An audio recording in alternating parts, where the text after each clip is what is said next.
All right. Bear's out peeing or something again. So we'll start with Mark Hockman. Nah, Bear just walked off. Oh, is that a euphemism for something? All right. No, I literally got up and just walked around the room for a bit. Oh, I think you said walk the dog. No, walked it off. Okay, got it. All right. So we'll start with you, Bear. I don't know if I started. I don't care. Doesn't matter. Bear. What we got? Have you ever witnessed, and I mean in a meaningful manner, a difficult player turn his behavior around? Yes. Okay. I have seen that. We had a player who did not enjoy the back and forth that would happen between friends at a game, and he'd always be like, can we play? Guys, can we play the game? Can we just play? You know, that guy. You, basically. Yeah, that would be me. Eventually, everyone was like, dude, we're adults who have busy lives, and we get to see each other every 2 weeks.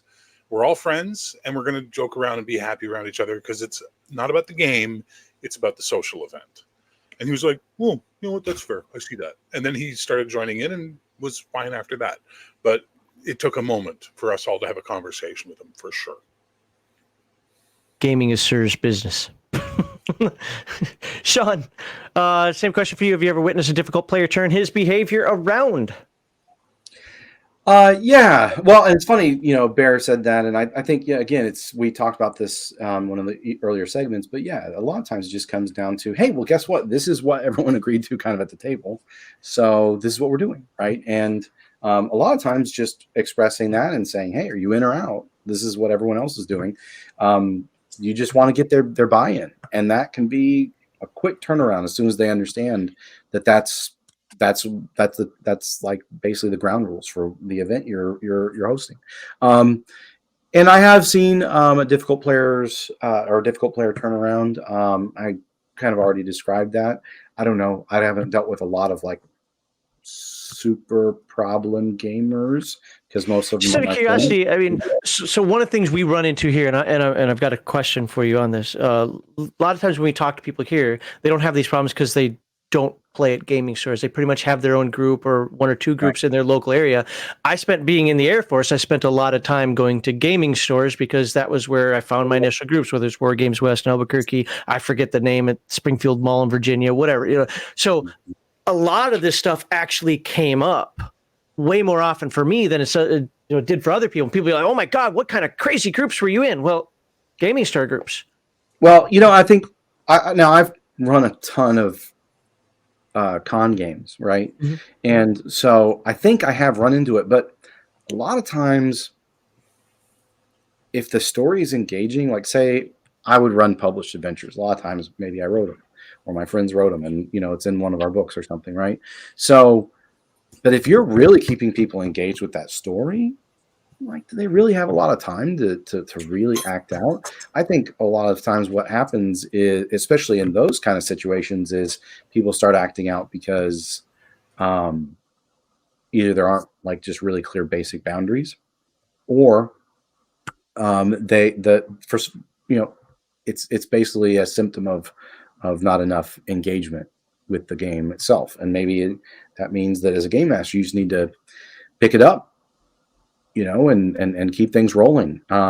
Because maybe the reason that things are slowing down is because two people are chatting or something. Well, if it's not old friends and that's not, the agreement that everyone's coming to Thursday night at Bob's house, right? But now I have 6 randos at a comic book store and they came here to play Dungeons and Dragons or whatever, right? Adventurers League adventure.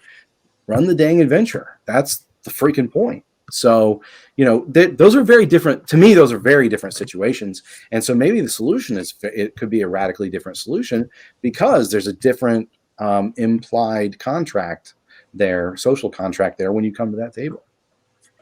Okay. Mark Hockman, same question for you. Have you ever witnessed a difficult player turn his behavior around? Well, one thing that I've come to realize is that sometimes when people are seemingly being difficult players, they're really not doing it intentionally. And then, when that gets resolved, then they're not going to be a problem because they weren't actually trying to cause a problem in the first place. As for an example, that 2 of the online games that I've played in, I unintentionally caused problems, and different ways. Like one of them, I just wasn't sure exactly what we were going to be doing for the game session. So I asked a bunch of questions that the GM found to be kind of awkward and just wasn't prepared for, apparently. And I came to realize, though, is that he kind of sort of told us what it was, but he did it in the vaguest way possible and kind of expected people to have read a book ahead of time to know what he was planning. And I hadn't read that book and didn't really know what he was talking about when he introduced it. So I asked him a whole bunch of pointed questions that he found to be kind of off-putting because he wasn't expecting them. The other one was I created a character and asked the GM, showed the GM the character. He's like, okay, so is this okay for the game we're playing? He's like, okay, yeah, sure, that's fine. And then it wasn't fine, because he apparently did not, in fact, actually plan an adventure around a character who can accidentally light things on fire by touching them. So where was the difficult player, and where did he turn his behavior on? Well, that was just it. I was giving examples of two things I did that accidentally caused problems. That you could see it as a difficult player from a certain perspective, even though I wasn't really trying to cause problems. I kind of did, and it's just, well, I wasn't trying to be difficult. Okay. Are you pausing me or what? No, I'm saying I'd like to say something. Okay, yeah, go ahead. I'm actually going to apologize to everybody watching for losing my temper. That was wrong with me. I shouldn't have lost my temper. I should have just ignored the bullshit, and I do apologize. That was... Is it still going on? I'm not paying attention. Is it still going on? No. Apparently, I guess he's been silenced or something, but whatever. Okay. Fuck it. I apologize for losing my temper. It was not the right thing to do. Well, thank you. This is going to be... Don't tell how to play his character. Yeah, I can't tell you how to play your character on the stream. You can tell me. I'll just ignore you. That's fair. I'm asking this follow-up question because we literally did this, and I'm hoping you guys had experience with this as well. How can mentorship from experienced players aid in a difficult, or say a new player who doesn't understand what he should be doing, that transformation? And I'm opening it up for everybody. Yeah, so I'll just jump in and I'll say first thing, people learn by example, right? As the game master, as the revered players, or already present players, in case of like a new player joining a group, or maybe it's a new campaign and one of the guys is new. I mean, example is everything, right? So lead by example.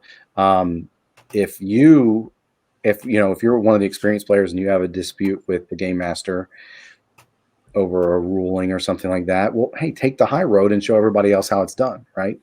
And then at the same time, yeah, mentorship's a big deal. So I think that one of the things that you can do that's really great positive reinforcement is saying at the end of an adventure, saying, hey, by the way, Tim, when you made this decision, you guys didn't know this, but there was actually a demon on the other side of door B or whatever, right? And so when you did this, you figured this out. That was a great move for the group. By the way, Scott, when you dove in front of, the fair maiden, when the demon was swiping at her, that was awesome role playing. Everybody loved it. And here's some extra experience and kudos. And then, and just go through and, it's just positively reinforce those different things. And even if it's just, and it doesn't all have to be in game, it could be meta game as well as, hey, Tim, thanks again for being cool with that, resolving that rule. We'll figure that out before next week. So exactly how you want to use that. If you want to use that spell or keep that spell in your spell book, or we could maybe swap it out for something else if it doesn't work how you thought it did, right? But I think one of those things is at the end of a session is where you can do a lot of that. You can also do some of that in the session as well. But I think that's a way that you can use a lot of positive reinforcement to highlight good behavior. Even if you're highlighting, Mar Hawkman doing something cool, but you want Bear to do that better, well, calling out that Marhawkman did it and he's a cool guy now and he gets 100 extra XP or whatever, that's going to help. That's going to even subconsciously think, show Bear, hey, this is what I value in the game, right? Yeah. It's one of the reasons I use the MVP of the night system in my games, which is vote for the person that was the most fun, did the coolest thing, made you enjoy the game the most, and then you're going to tell us why. Always And the bridesmaid, never the bride. Sucks to be you, Bubba. Sucks to be you. But it works, and it gets people talking. I always say that. I say, what'd you enjoy about the game? So I can get some feedback for what their favorite moment was, right? I used to ask what your least favorite moment was, but I realized that was a fool's bet. No point in doing that because that's just going to lead to a negative feeling. So let's end the game on a high and positive instead.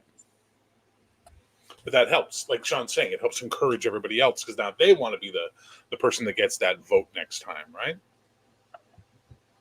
Well, and it also just, besides just being positive reinforcement, it also brings a positivity to the end of the game, so everybody leaves on a positive note. Yes. So, Marhawkman, you play with some younger folks. How can mentorship from experienced players aid in, let's just say, some of those younger players' transformation? Well, I mean, like I mentioned that the little kid playing a mermaid. I had to build her character for her. She just gave me us in general a vague idea what she wanted her character to be, and she's too young to actually fully grasp the whole building a character thing. So we did that for her and just told her what the character did, and then let her play the character.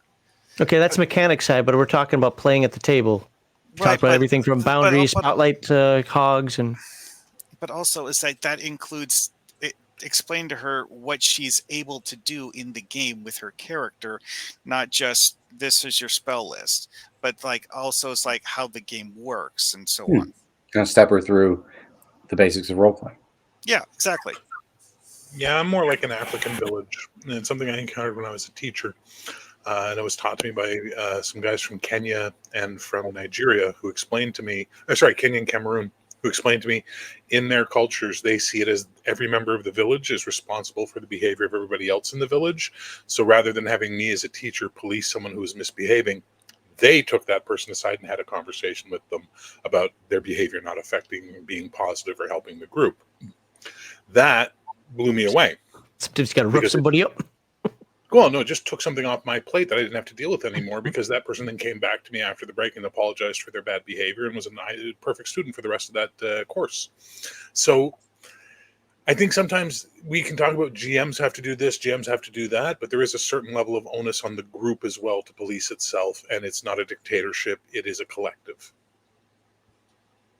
Unless Max is running the game, and then it's a dictatorship. But what's really weird, though, is whether it's high school, whether it's Kirtland Air Force Base, was Andrews Air Force Base, where wherever I've been, where I've run my longer campaigns, I've always had player buy-in, and my players did a better job of mentoring than I did, from the pulpit, so to speak. So whether it was people you don't know, or like Heathen Dog and Garthon and so forth, when we'd bring somebody in, new player never played before, somebody's played just used to playing in different groups, a whole different dynamic, man, we actually got them up to speed. A lot of people be like, I never do first person. By the time you're done at our table, you'd be doing first person, or you would feel like the outsider and you'd want to go away, just little things like that. It's because we encouraged it, not because we demanded it. We encouraged it, and it just became second nature. I would say that that was great table mentorship. All right, I'm going to skip right to the next question. We're going to save the alibis and so forth until the very end. Now, how does creating, now you guys have talked about this a little bit. Now I want to get a little bit more into the how. How does creating specific opportunities for difficult players to shine aid in their redemption?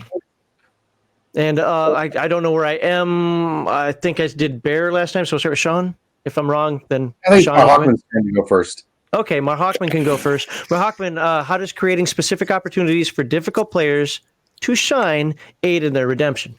Well, I mean, you don't want the player to feel like they're unwelcome playing, unless you're actually planning on kicking them out. But if you're not actually planning on kicking them out, you want them to feel like they're appreciated in some capacity at least. So you have to give them a reason to feel appreciated. Okay, so that appreciation is what you're saying leads towards their continued redemption, so to speak. I mean, so it's that thing that Bear was talking about earlier about rewarding good behavior. Is that they do something right. You don't want to talk down on them for doing it right. Okay. Bear, same question for you. How does creating specific opportunities for difficult players to shine aid in their redemption? Well, it gives them the attention they're seeking.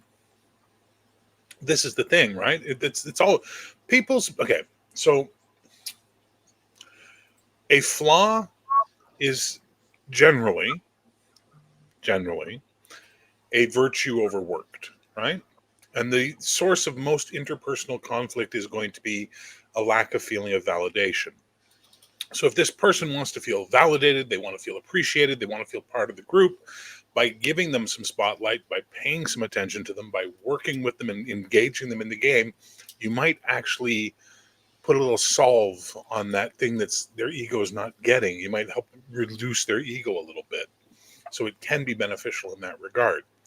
Not everybody, but it can be. Okay. And Sean, now you can't escape the question anymore. No, No. How does creating specific opportunities for difficult players to shine aid in their redemption? yeah, I mean, again, I think that Mahawkman and Bear have great points, and so again, I think that it's one of these things where you're trying to. There was a question earlier about people's enacting their fantasies, right? But that's what role playing is about. And at a certain level, as long as it's not like weird or personal or that 4-point list of no religion, politics, kinks, right? But yeah, I think that giving people that chance to play that character, to do the cool thing, to be the hero, and that's why most people are at the table. Now, sometimes they have other motivations, and how they want to be the hero might be different. But when you give them the chance to engage in the game on their terms, doing something that they enjoy, you're showing them, hey, this is reciprocal. You get to have your cool limelight and time in the story, and then help other people have that too. And that's really what is about the exchange that needs to happen that is broken when you have a difficult player. Is that they're not part of that even energy exchange for everybody at the table, right? So bringing them into that in a positive way instead of trying to negatively punish them, I think that's how you actually can get to, it's much more realistic approach to your goal. If your goal is to redeem them as a gamer or something like that, right? But really, it's just redeem them as a player within the context of this cooperative storytelling that you're doing. Okay. Did everybody get a chance to answer the question? I think so. Yes. I just got to say, for the record, this was the worst set of follow-up questions I've ever had for one of these shows, because I'm telling you, I think all 4 of them, you guys answered all of my follow-up questions. We're talking about them pretty early. No, but that's fine. That means I need to do a better job, because obviously that's the direction the conversation was going. I don't want to shut you guys up on this, but yeah, my follow-up questions for each one of you on this one's like, nope, already answered that one. Nope, already answered that one. Nope, already answered that one. So, segment 4 here is going to be a little short. Go ahead, Mark Hockman. This also could just be a reflection of the fact that your follow-up question was a logical progression of the train of thought. Well, thank you for the compliment. I am now a better person and can play games. And my advice to you is do better, suck less. No, not yet. That's not. No, you have to wait till the comment comes up, sir. Here, there you go. Best feedback ever. Suck less, do better. There you go. Nobody likes you, Baron. See, you instigated Bear. Kicking everybody out of my game. All right. Normally, well, actually, at this point, let me read these last 3 comments here, and then I'm going to go around the horn for any final alibis and for any final self-promotion from these gentlemen. Great. This is literally the longest one we've had so far, but I hope you all enjoyed the conversation. I hope they enjoyed being here for the conversation. But let's get through these comments here. Rex Steele says, Mark Hockman, example sounded more like a problem Mahakman's example sounded more like a problem DM situation rather than a problem player situation, but maybe I'm missing some context. I kind of felt the same thing. So, Mahakman, do you want to clarify, or are you just good letting that go? The first one. It's not that big of a deal. It would take a lot of explaining to explain the context, and you know, in the immortal words of Rick and Morty, put it in your blog. Okay. Beat Magnet says extra XP is awesome positive reinforcement. I have a caveat to that, and I'm not saying this is what anybody said, but I've seen it done before. I will not give XP for you acting like a normal human being. I will give you XP for supporting the dynamic of the table. For example, not reaching over and poking somebody like we were talking before isn't going to get you better XP. Hey, good job not poking people today, you dick. You know. Yeah. But talking in first person when I know you're not used to it. Hey, that was a good job today. You get RP XP bonus. Yep. Absolutely. I apparently I do like a hybrid milestone system because I hate milestones themselves, but I kind of do like a hybrid system where I want to give, if you guys found something, if you did something great, if you thought outside the box, if you just played fantastically with your character that day, I don't even care where the adventure went, dude, that's XP, that's XP, because to me, I feel that's what we're there for. It's why I love Bears games so much. So, but yes. Oh, thank you. No, your game, yours and RPG's dumb. I hate, before your two games, I hate, if anybody knows my past, how adamant I was. I will never play online. I did it once back a few years ago on Roll20. It sucked donkey balls. I never want to do it. Will not do it. For love of God, it's not going to happen. And then RPG's dumb ran that Rifts game. And you running this this Codex Albana game now, but both of you run in a similar style. And it's exactly how I like to play. You have the rules of the game. We still follow the rules of the game, but it's more focused on the role playing and being the characters. I don't want to be there just with an RP session, but I also don't want to be like, my character moves 7 feet forward. Oh, is that okay? Yeah, that invokes an attack of opportunity. Great. But I still have a reaction. Now my reaction, because even though Palladium, for example, uses the action reaction system, we don't talk that way because it isn't like 3 actions plus reaction. Now next person's turn. No, it's back and forth and back and forth.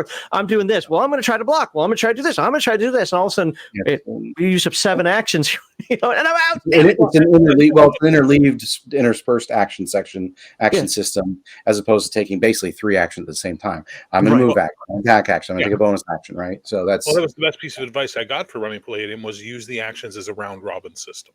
Mm-hmm. Everybody goes. Who's left? Who's got stuff left? As the circle gets smaller and smaller. Exactly. And it worked perfectly. And I will say the very few combats we had played well. But I rewarded you guys XP or a level when I felt you guys had done something really good.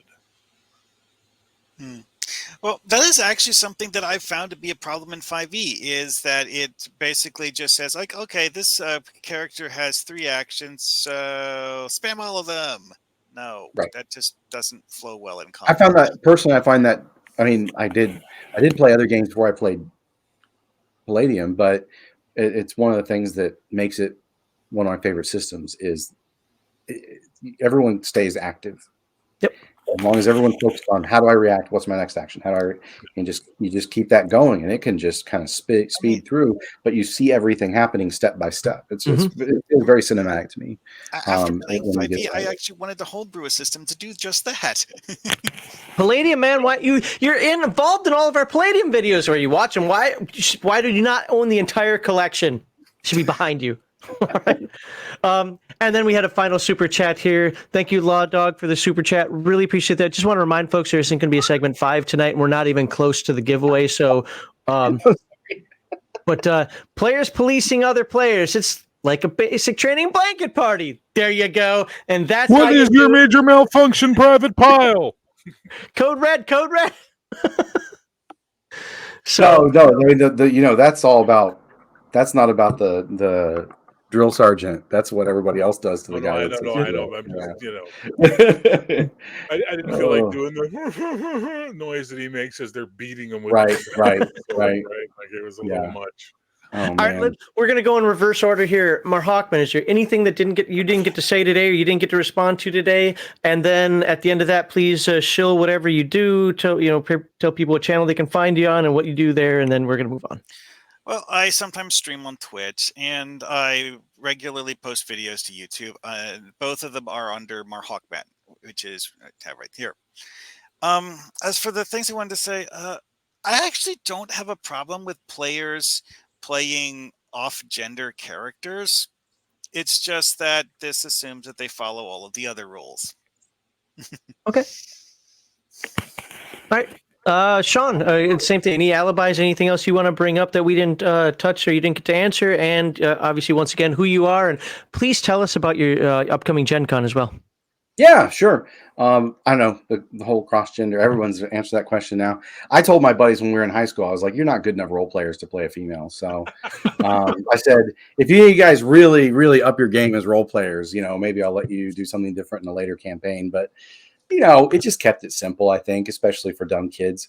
Then I've Palladium books working on right now. You can go to backerkit.com and search for Ninja Turtles, and you can get in on our pre-order.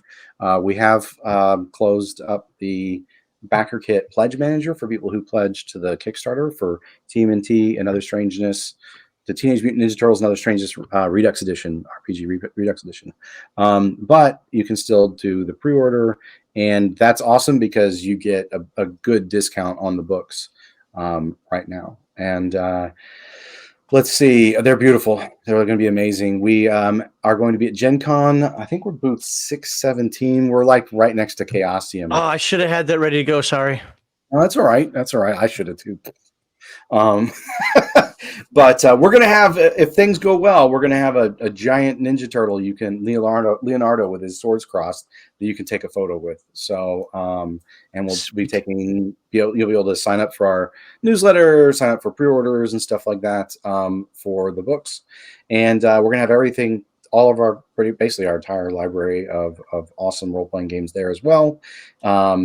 T-shirts, mugs, art prints. I think we're going to have a really cool Glitter Boy poster by Freddie Williams, and with colors by Mike Majestic, and it looks pretty dope. And it's a Glitter Boy in front of a nuclear bomb going off, hoisting a flag with the Rift's logo at the top. Oh, is that the Chaos Earth cover? Or different? It's different. It's a new illustration. Okay. It's an illustration that I think appeared in a Rifter like 13 years ago or 10 years ago or something in black and white. And I saw it. Kevin has the original inked painted, the inked piece of art. And he has so much stuff. I mean, and I saw it and I was like, Kevin, how do we not have this on a poster? And so we immediately scanned it and sent it to Mike Majestic who did the colors for the he did the cover of Tiny Robotics, and also the colors for the TMNT Redux Edition, including the two main cover art pieces. If you think that art is cool, well, those were Mike Majestic doing colors for Freddie Williams, and this time it's instead of Ninja Turtles, it's the Glitter Boy. So nice.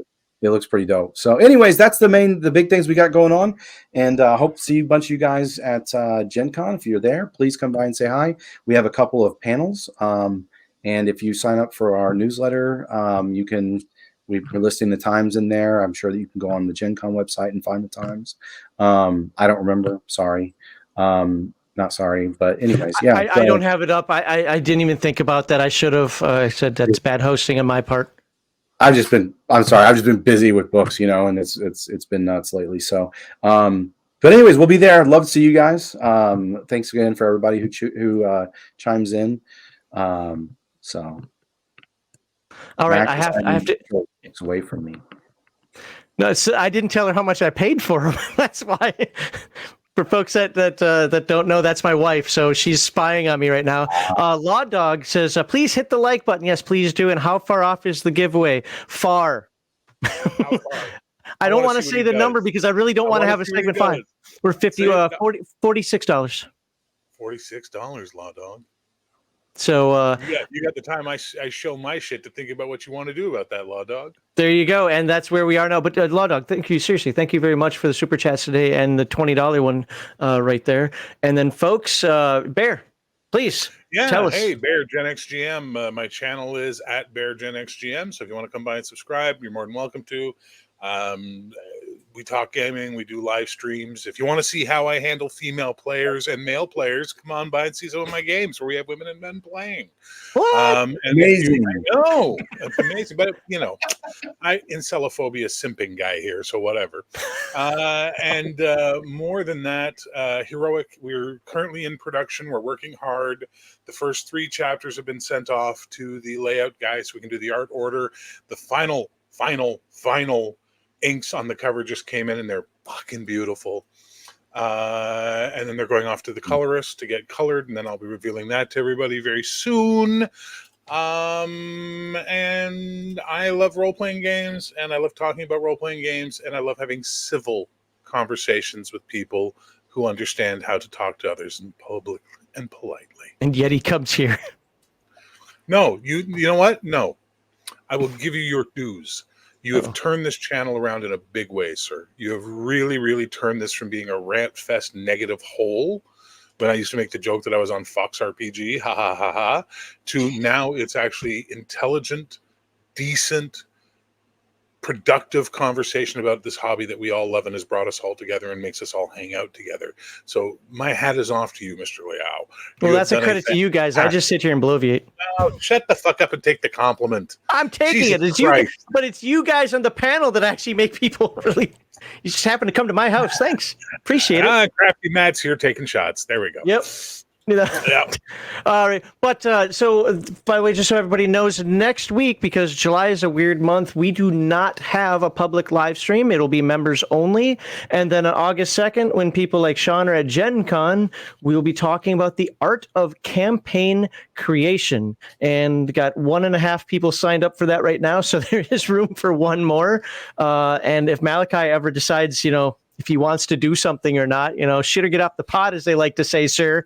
We'll see if we have room for another one. But so I look forward to that. And Bear, I don't know when you'll be back, but I know you're doing something every other week. But Sean, you plan on being here at the end of August to talk about a topic that honestly I didn't think that many people. I knew people were going to be interested, but that many people be like, I want to be there. I want to be there. I want to be there.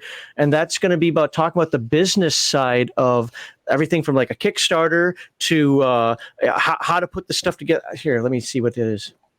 So I'm not talking on my butthole here. Business of tabletop RPG, getting published, Kickstarter and crowdfunding, marketing your game, and the role of digital media are going to be the 4 main topics. Might have to do that one a couple of times because I've got a lot of interest in that. But so I appreciate that. That's going to be it. We're not going to have a Minnesota goodbye today. Oh, Law Dog had a hold on. I saw another super chat pop in here. So while we do that, Law Dog says Bear with a 100. There you go, Bear. Thank you for the $2, Law Dog. Next when we do come back, it'll be a $200 giveaway again. We didn't have an update today, but I want to thank my entire panel. They were awesome. Great discussion. That's why it went so dang long, over an hour longer than it should have. But I hope they had a good time. Hope you had a good time. And I hope to see everybody next time. Time. Everybody have a great week.